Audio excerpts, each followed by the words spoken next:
Hello everyone, आज की इस वीडियो में हम बात करेंगे क्लास 12th की पॉलिटिकल साइंस और इसका चैप्टर 4 हम देखने वाले हैं फर्स्ट बुक का।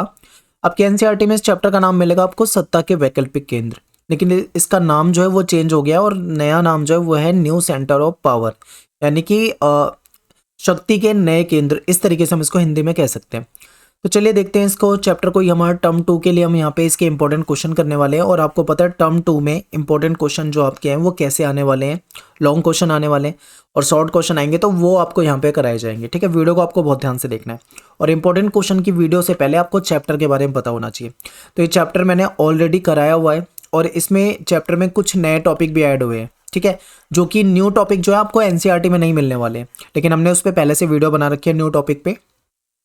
तो इस चैप्टर के टोटल 5 पार्ट में वीडियो बनाई हुई है, पार्ट 1, पार्ट 2, पार्ट 3, पार्ट 4 और पार्ट 5। ठीक है, सभी का लिंक मैं आपको डिस्क्रिप्शन में दे दूंगा और टेलीग्राम ग्रुप में हमने सारे लिंक बना के डाल दिए हैं, आप वहां से भी जाके डायरेक्ट देख सकते हैं। जब आप चैप्टर की वीडियो को ध्यान से देख लेंगे, समझ लेंगे, तो इंपॉर्टेंट क्वेश्चन आपको बहुत ज़्यादा फायदा पहुंचाएंगे और आपको अच्छे से समझ में भी आएंगे। ठीक है, और मेरा नाम है सत्येंद्र प्रताप और आप मुझे इंस्टाग्राम पे फॉलो कर सकते हैं, एकलव्य स्टडी पॉइंट, ये मेरा यूजर नेम है, आप इस नाम से सर्च कर सकते हैं और वहाँ पे फॉलो कर सकते हैं। तो चलिए बात कर लेते हैं यहाँ पे इंपॉर्टेंट क्वेश्चन की। सबसे पहला क्वेश्चन आपके सामने स्क्रीन पे है, मार्शल योजना से क्या अभिप्राय है? पेपर में बहुत ज़्यादा पूछा जाता है। देखिए, मैं आपको पूरी स्टोरी समझाता हूँ कि आखिर क्या था। देखिए, आपको पता है कि जो सेकेंड वर्ल्ड वॉर था यानी वर्ल्ड वॉर 2 था, वो 1939 से 45 तक हुआ था। और ये कहाँ, इससे सबसे ज़्यादा कौन सा महाद्वीप प्रभावित था? तो आपको पता होगा कि यूरोप प्रभावित हुआ था। यूरोप को अगर हम दो हिस्सों में देखें, एक तरफ पश्चिमी यूरोप, एक तरफ पूर्वी यूरोप, तो ऐसे में यूरोप को बहुत ज़्यादा नुकसान हुआ था। तो पश्चिमी यूरोप जो था, यूएसए के जो साथ था, ठीक है, पश्चिमी यूरोप को अमेरिका ने दोबारा से उसकी अर्थव्यवस्था को चलाने के लिए जो आर्थिक मदद दी थी, ठीक है, जो उसका पुनर्गठन के लिए जो अमेरिका ने जो मदद की, उसी को मार्शल योजना के नाम से जानते हैं। ठीक है, समझ में आ गया होगा। चलिए अब देखते हैं। सेकेंड वर्ल्ड वॉर के बाद अमेरिका ने पश्चिमी यूरोप की अर्थव्यवस्था को पुनर्गठित करने के लिए जबरदस्त आर्थिक मदद की थी। इसको हम किस नाम से जानते हैं? मार्शल योजना के नाम से जानते हैं। मार्शल योजना जो है ये इसके तहत क्या हुआ था, 1948 में 1948 में यूरोपीय आर्थिक सहयोग संगठन की स्थापना की गई। ये यूरोपीय आर्थिक सहयोग संगठन जो था एक मंच था और इसके द्वारा क्या था कि यूरोप के जो पश्चिमी यूरोप के जो देश थे इनको सहायता पहुंचाई गई थी। ठीक है, तो ये आपको याद रखना है। अब चलते हैं अपने अगले क्वेश्चन पे। यूरोपीय संघ की स्थापना कब हुई थी? तो इसकी स्थापना जो हुई थी 1992 में हुई थी। ठीक है, और एनसीईआरटी वाली डेट आपको याद रखनी है। हो सकता है गूगल वगैरह पे आपको 1993 या कुछ और मिले, लेकिन आपको यही डेट याद रखनी है जो आपको एनसीईआरटी बता रही है। यूरोपीय संघ के 2 सदस्य देशों के नाम आपको बताने हैं जो कि संयुक्त राष्ट्र संघ के जो सुरक्षा परिषद है यानी कि यूएनएससी जो है, यूनाइटेड नेशन सिक्योरिटी काउंसिल, इसके स्थायी सदस्य हैं यानी परमानेंट मेंबर है। तो फ्रांस और ब्रिटेन जो है, ये 2 ऐसे सदस्य देश हैं जो कि सुरक्षा परिषद के स्थायी सदस्य हैं, इनको वीटो पावर मिली हुई है। ठीक है, ये आपने सभी जानते हैं और ये पेपर में बहुत बार पूछा हुआ क्वेश्चन है। जितने भी क्वेश्चन करा रहा हूं मोस्ट इंपॉर्टेंट है, इससे बाहर पेपर में आपके क्वेश्चन बनते नहीं है। ध्यान से वीडियो को देखना आपको। नेक्स्ट है कि यूरोपीय संघ की ऐसी विशेषताएं लिखिए जो उसे एक प्रभावशाली संगठन बनाती है। देखिए, यूरोपीय संघ एक प्रभावशाली संगठन है, उसके पीछे कई सारे कारण हैं, तो वो आपसे पूछ लिए। तो देखिए, यूरोपीय संघ जो है वो आर्थिक, राजनीतिक और कूटनीतिक, इसका जो प्रभाव है बहुत ज्यादा है, जबरदस्त प्रभाव आप कह सकते हो। यूरोपीय संघ के पास दुनिया की दूसरी सबसे बड़ी सेना है। ठीक है, हम ये कह सकते हैं कि दूसरी सबसे बड़ी सेना है, तो इसका मतलब हम ये भी कह सकते हैं कि बड़ी सैन्य शक्ति है, तो ये प्रभावशाली बनाती है इसको। फिर क्या है कि 2016, अब आपको देखो, अब हो सकता है आपके पास ओल्ड एनसीईआरटी हो, तो ओल्ड एनसीईआरटी में यहाँ पे जो डेटा है वो आपको अलग डेट का मिलेगा, लेकिन जो न्यू एनसीईआरटी है उसके अकॉर्डिंग बता रहा हूँ मैं आपको। ठीक है, तो आपके पास एनसीईआरटी जरूर चेक कर लेना।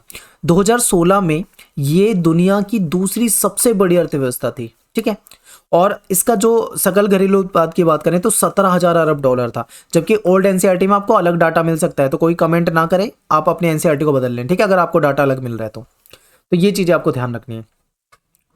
और देखिए, इसके जो 2 सदस्य हैं, जो फ्रांस और ब्रिटेन, वो क्या है, सुरक्षा परिषद के स्थायी सदस्य हैं जिनको वीटो पावर भी मिली हुई है, इसलिए भी ये प्रभावशाली है। और इसकी जो मुद्रा है यानी इसकी जो करेंसी है यूरो, ठीक है, यूरो जो है वो डॉलर के लिए खतरा है, यानी अमेरिका के डॉलर के लिए खतरा बन सकती है, इतनी जबरदस्त इनकी मुद्रा है।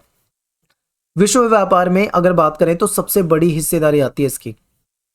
और इनका रक्षा बजट की बात करें तो वो भी बहुत ज्यादा है, इनके पास परमाणु हथियार भी काफी हैं।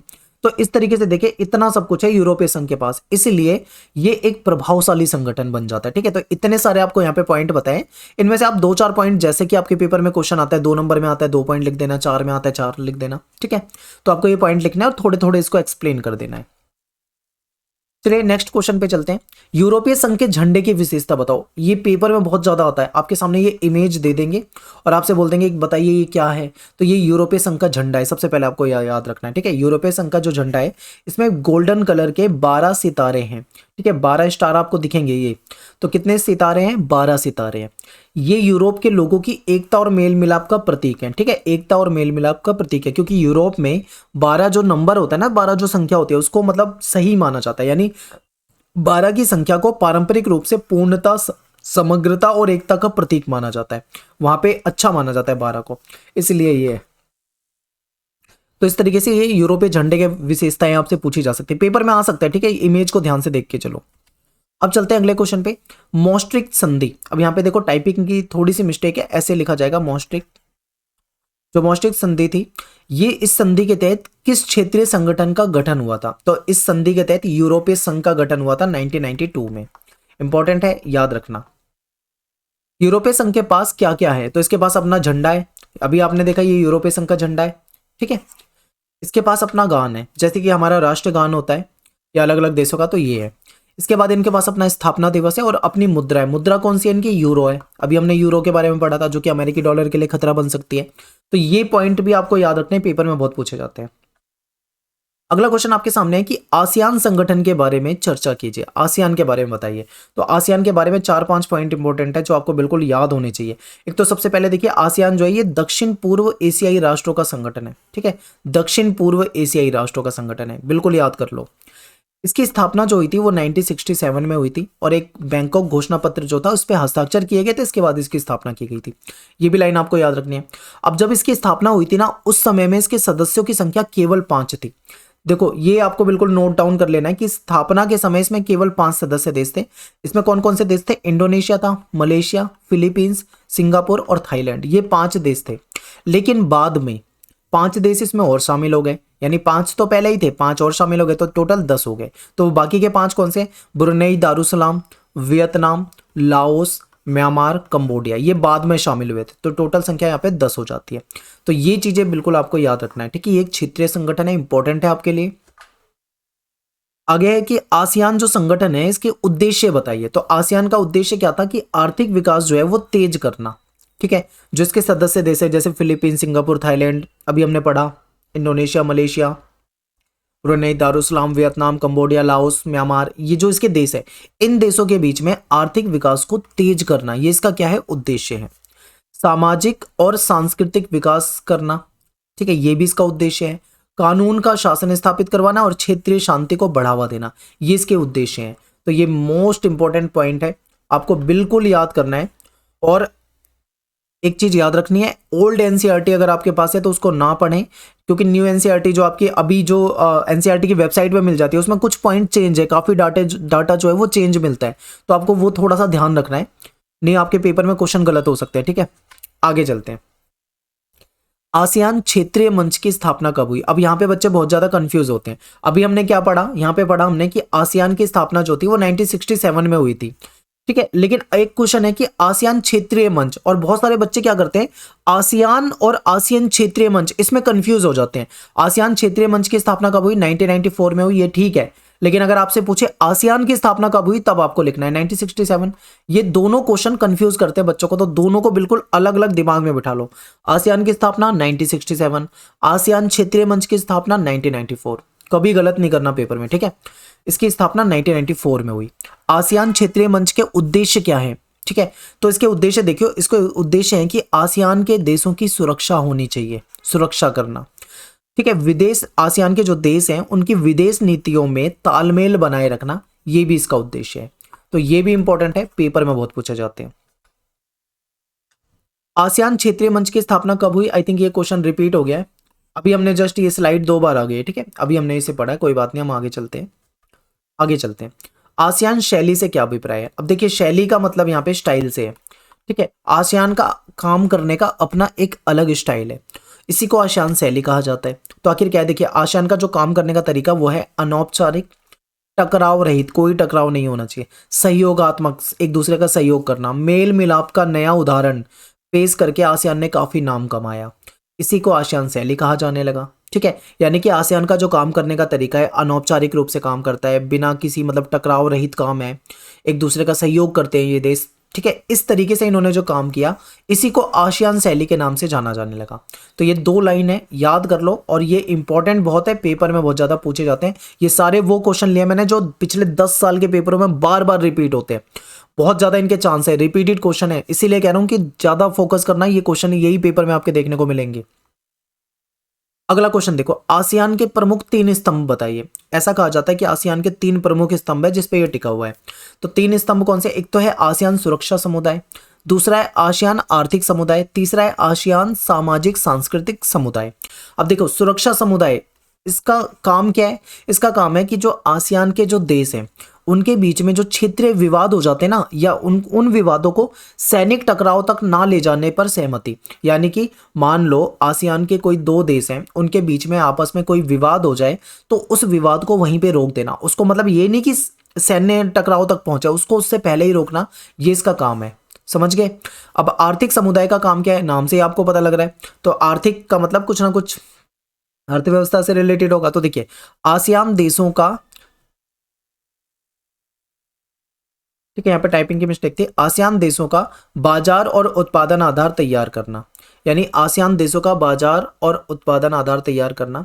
ठीक है, ये क्या है, यहाँ पे साझा आएगा। ठीक है, ये रांझा टाइप हो गया था, ये साझा होगा, यानी आसियान देशों का साझा बाजार, यानी कि आपस में एक दूसरे से व्यापार कर सकें, एक दूसरे का सामान इंपोर्ट एक्सपोर्ट यहाँ पे हो।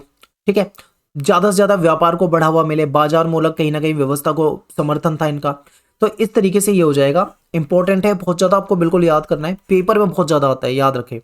अगला है कि आसियान सामाजिक सांस्कृतिक समुदाय का काम है कि आसियान देशों के बीच में सामाजिक विकास हो, सांस्कृतिक विकास हो, इस पे ध्यान देना। नेक्स्ट क्वेश्चन देखते हैं, भारत ने किन आसियान देशों के साथ मुक्त व्यापार समझौता किया। अब यहाँ पे एक चीज देखिए, जिन बच्चों के पास ओल्ड एनसीईआरटी है, पुरानी एनसीईआरटी, उनकी बुक में मिलेगा सिंगापुर और थाईलैंड, यानी कि भारत का सिंगापुर और थाईलैंड के साथ मुक्त व्यापार समझौता था। लेकिन जो अभी पिछले 1-2 साल पुरानी जो लेटेस्ट एनसीईआरटी है उसमें आप देखोगे अगर, तो आपको वहां पे मलेशिया भी मिलेगा। याद रखें, मलेशिया, सिंगापुर और थाईलैंड। तो आपको ये चीजें याद रखनी है, हो सकता है आपके पेपर में आ जाए।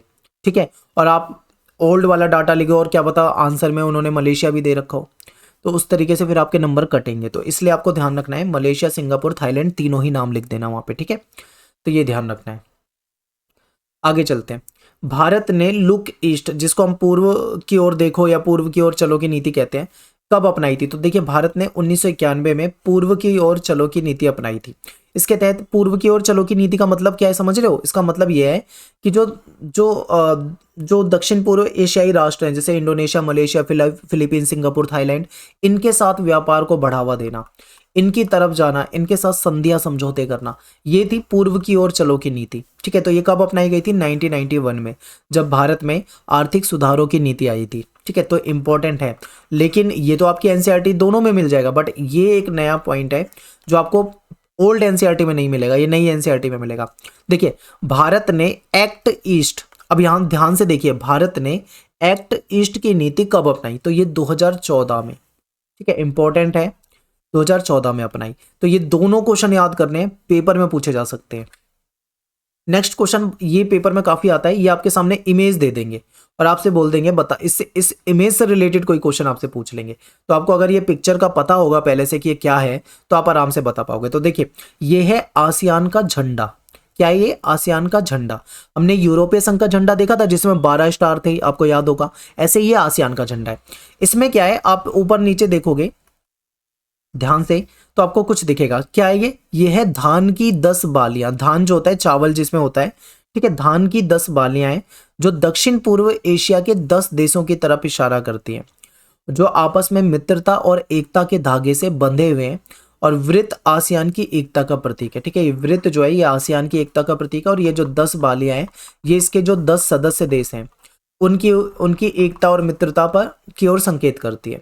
आई होप आपको समझ में आया होगा। तो ये बिल्कुल याद रखें, पेपर में पूछे जाते हैं। अगला क्वेश्चन, चीन की क्रांति जो थी वो कब और किसके नेतृत्व में हुई थी? तो चीन की क्रांति हुई थी 1949 में, यानी चीनी क्रांति कब हुई थी? 1949 में। किसके नेतृत्व में? तो वहां के एक नेता थे जिनका नाम था माओ। इन माओ के नेतृत्व में ये क्रांति हुई थी। ठीक है, ये क्वेश्चन दोबारा से आ गया है, इसको कोई नहीं, इसको हटा देते हैं, आगे चलते हैं। अगला क्वेश्चन, चीन द्वारा 1970 के दशक में दो बड़े महत्वपूर्ण फैसले कौन से लिए गए थे?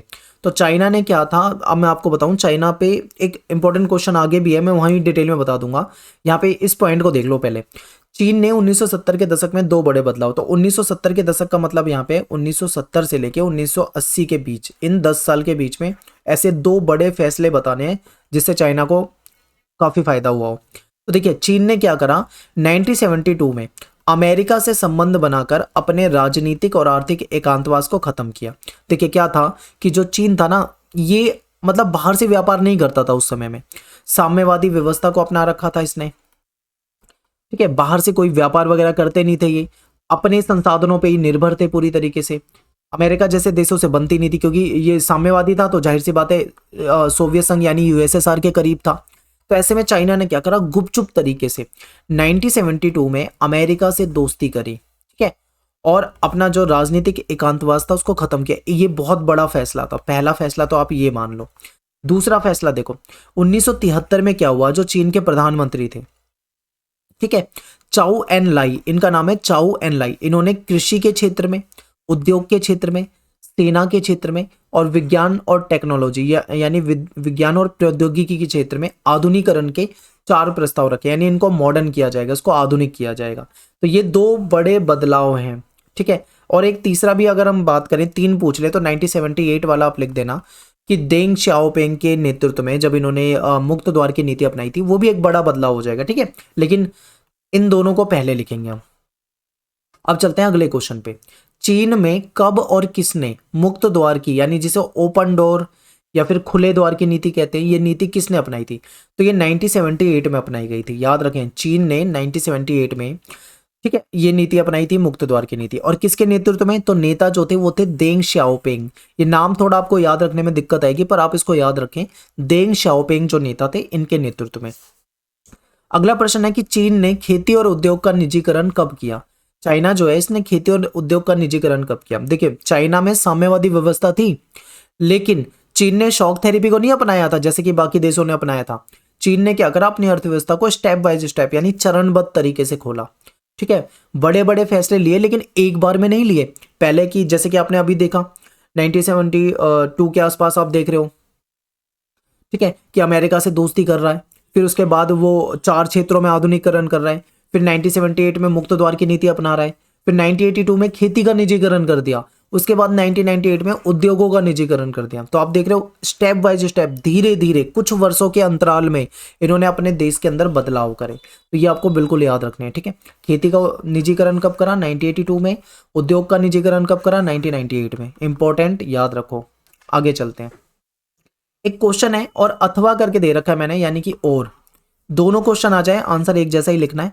क्वेश्चन ऊपर का भी देखो पहले, चीनी अर्थव्यवस्था जो है उसकी उन्नति के लिए उत्तरदायी कारकों की व्याख्या कीजिए। यानी चाइना जो था पहले डेवलप नहीं था ज्यादा, ठीक है, लेकिन बाद में अचानक से डेवलप हो गया बहुत ज्यादा। तो उसके पीछे कारण क्या है, आपको ये बताने हैं।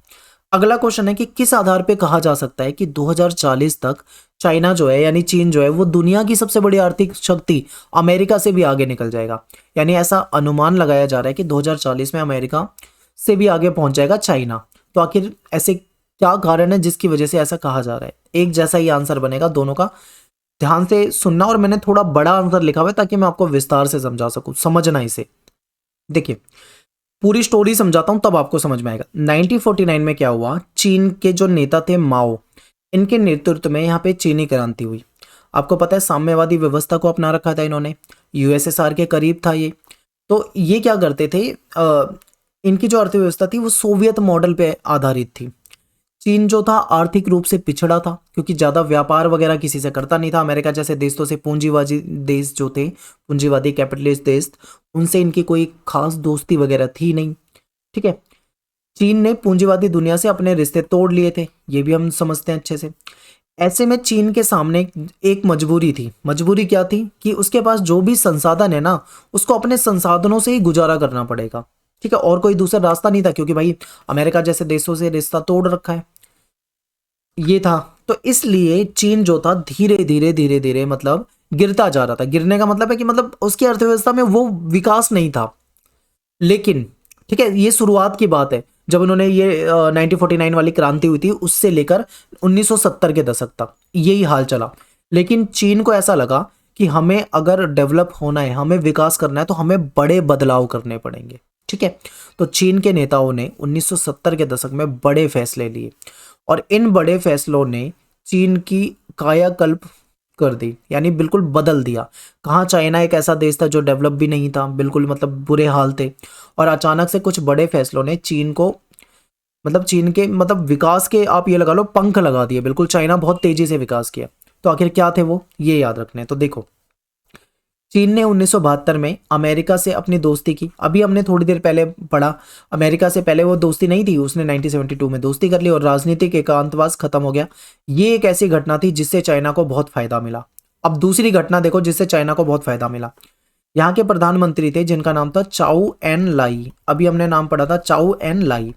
इन्होंने क्या करा, 1973 में कृषि में, उद्योग में, सेना में और विज्ञान और टेक्नोलॉजी में, यानी इन 4 क्षेत्रों में इनको महसूस हुआ कि इसको आधुनिक करना है, हमको इसको मॉडर्न करना है, यहाँ पे विकास चाहिए। तो इन्होंने कृषि के क्षेत्र में, उद्योग के क्षेत्र में, सेना के क्षेत्र में और विज्ञान और प्रौद्योगिकी के क्षेत्र में आधुनिकरण के 4 प्रस्ताव रखे। इससे भी चाइना को फायदा हुआ। यानी ये 2 घटनाएं ऐसी थी जिससे चीन को बहुत फायदा हुआ।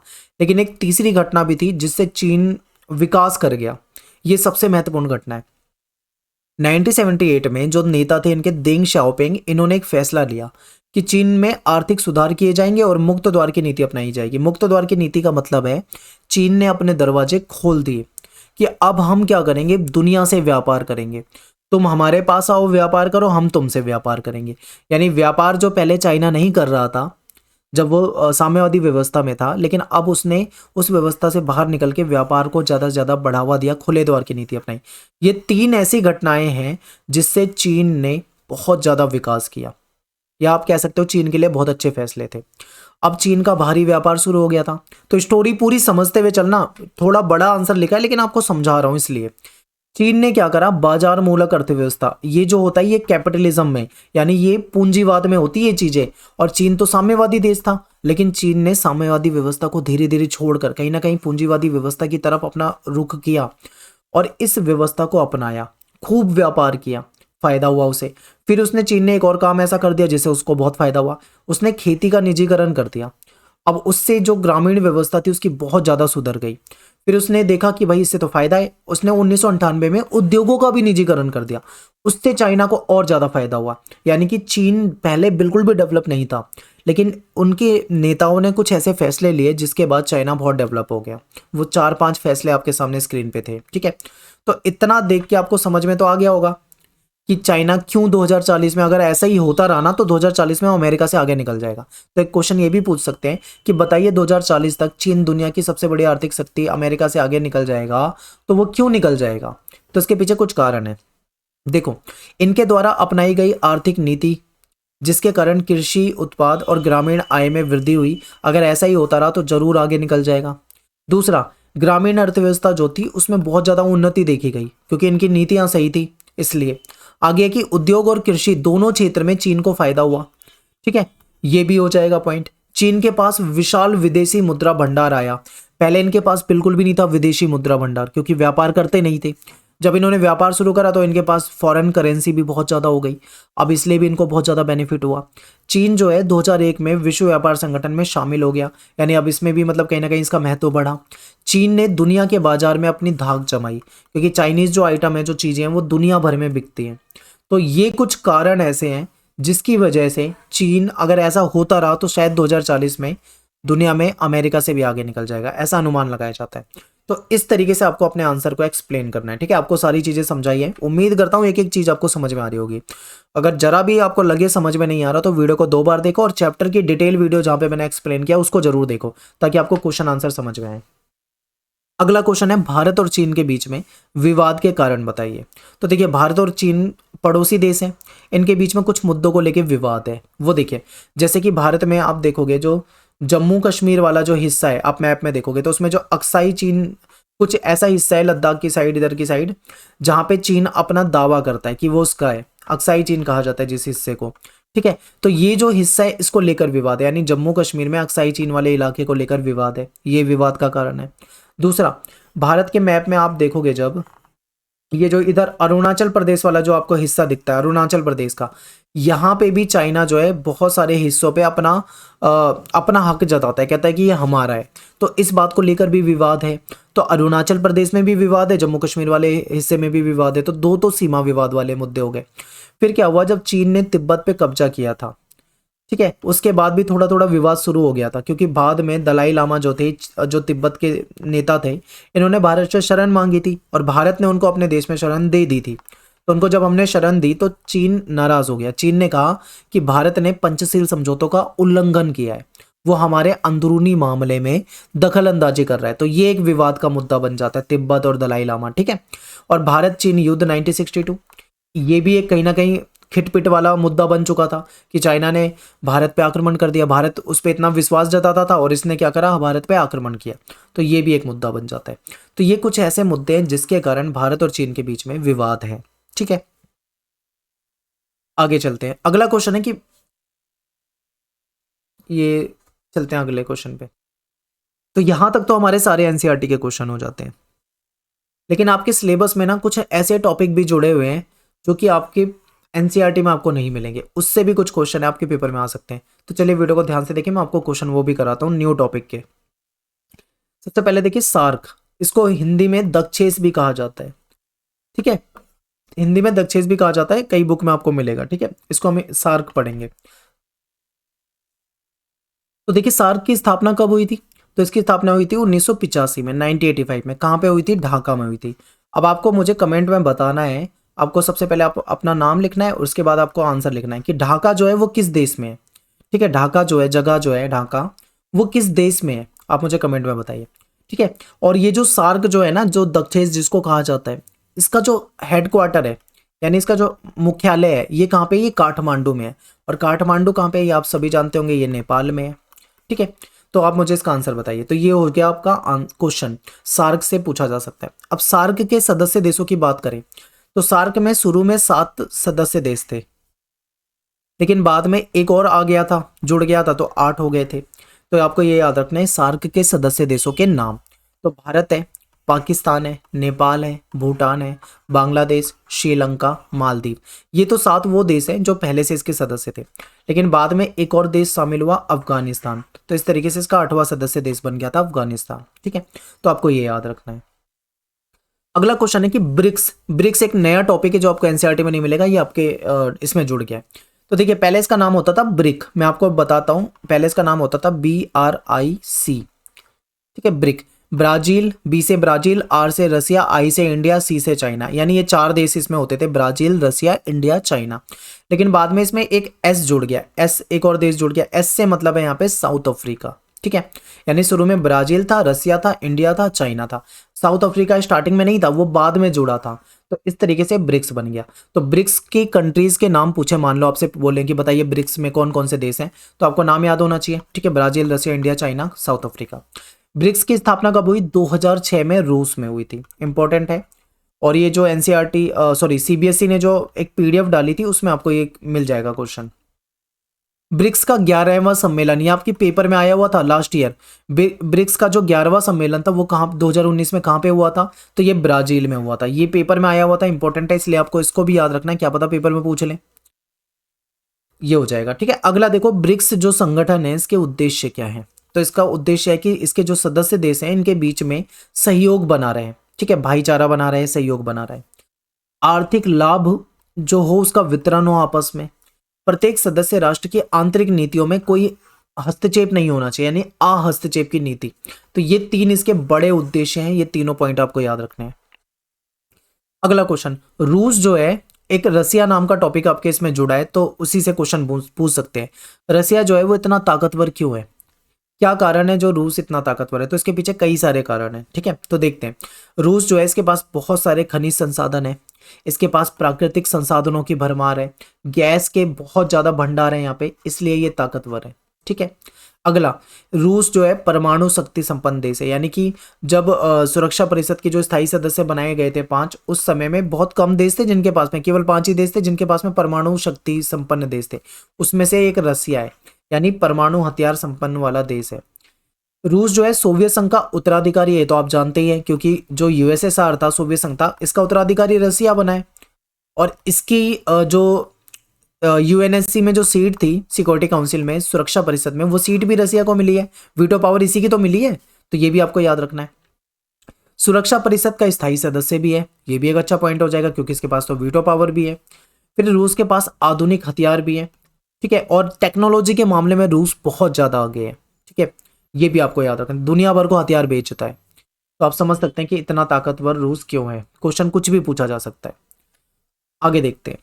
दुनिया का एकमात्र यहूदी राष्ट्र इजराइल, ये आपके सिलेबस में जुड़ा हुआ है, और मैंने रसिया पे अलग से वीडियो बनाई है, इजराइल पे अलग से वीडियो बनाई है, चाइना पे बना रखा है टॉपिक पे, और जो भी मतलब ब्रिक्स पे बनाया हुआ है। तो ये सारी चैप्टर की वीडियो को जरूर देखना, इंपॉर्टेंट क्वेश्चन तो देखना ही है आपको, लेकिन चैप्टर में थोड़ा डिटेल में समझना है वहाँ पे, ठीक है। और आपको नोट्स पढ़ने हो तो आपको फ्री नोट्स अवेलेबल हैं हमारी वेबसाइट पे eklavyastudypoint.com। आप गूगल पे जाके सर्च करोगे ना, अगर गूगल पे eklavyastudypoint.com, तो आपको हमारी वेबसाइट मिल जाएगी। आप वहाँ पे जाके चैप्टर वाइज आराम से सारे नोट्स पढ़ सकते हैं, आपको वहाँ पे अवेलेबल है, ठीक है। और टेलीग्राम ग्रुप जरूर ज्वाइन कर लो, क्योंकि टेलीग्राम ग्रुप में ही सारी अपडेट आपको मिलेगी, और जो हमारी वीडियोस के लिंक होते हैं आपको टेलीग्राम ग्रुप में मिल जाएंगे, ठीक है। तो क्लास 12 ESP न्यू ग्रुप नाम से अपना ग्रुप है, 21,000 से ज़्यादा स्टूडेंट हमारे ग्रुप के अंदर आज की डेट में जुड़े हुए हैं, तो आप भी जरूर जुड़ जाइए, ठीक है। तो मिलते हैं फिर आपसे नेक्स्ट वीडियो में अगले चैप्टर के साथ। थैंक्स फॉर वॉचिंग सभी को। जय हिंद, जय भारत।